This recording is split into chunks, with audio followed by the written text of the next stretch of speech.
Hello बच्चों। तो ये सवाल बोल रहा है a solid sphere and a hollow sphere of same material and size are heated to the same temperature and allowed to cool in the same surroundings. If the temperature difference between the surroundings and each sphere is T, then hollow sphere will cool at a faster rate for all values of T. The solid sphere will cool at a faster rate for all values of T. Both spheres will cool at the same rate for all values of T. Both sphere will cool at the same rate only for small values of T. चलो देखते हैं इसको कैसे करेंगे.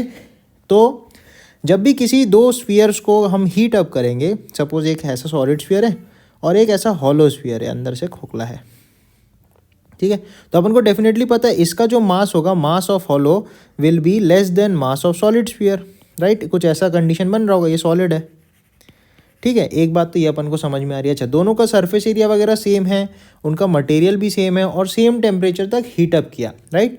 तो जो भी rate of heat loss होगा उसको अपन d q by d t लिख सकते हैं and that is equal to m s d t by d t. तो ये जो d t by d t है ये वाला, ये रेट ऑफ कूलिंग है आपका, रेट ऑफ कूलिंग है आपका, ठीक है. तो ये हो गया आपका रेट ऑफ कूलिंग. अब बोल रहा है क्योंकि एक्सटर्नल रेडियस दोनों स्फीयर का सेम है और सरफेस एरिया भी दोनों का सेम है, तो एक्चुअली यहाँ पे जो दोनों को सेम टेम्परेचर तक भी हीट किया गया है, ये भी बोल रहा है अपन को, और दोनों को सेम एनवायरनमेंट में कूल किया जा रहा है. तो जो rate of loss of heat है बोले तो ये वाला d q by d t अपना rate of loss of heat, जबकि ये वाला रेट ऑफ कूलिंग है. तो इसको लिख लेते हैं rate of loss of heat, ठीक है. तो जो rate of loss of heat है दोनों स्फीयर्स के लिए सेम है.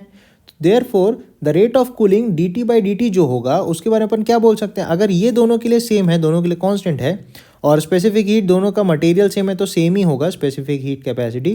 तो हम बोलेंगे d t by d t is inversely proportional to the mass of the bodies, ठीक है. ये रेट जो है उनके मासेस के इन्वर्सली प्रोपोर्शनल होगा, ठीक है. और अपन को पता है कि मास ऑफ हॉलो स्फीयर जो है वो सॉलिड स्फीयर की तुलना में डेफिनेटली कम है. तो देयरफॉर हम बोल सकते हैं कि rate of cooling of hollow sphere is faster than that of solid sphere. तो इसका मास जिसका कम होगा उसका रेट ऑफ कूलिंग ज़्यादा हो जाएगा, राइट.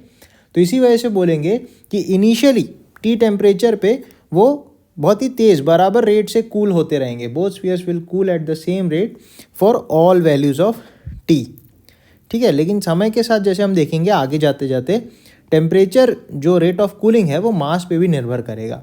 तो अपने हॉलो वाला स्फीयर ज़्यादा तेज़ी से ठंडा होगा इन कंपैरिजन टू सॉलिड वाला.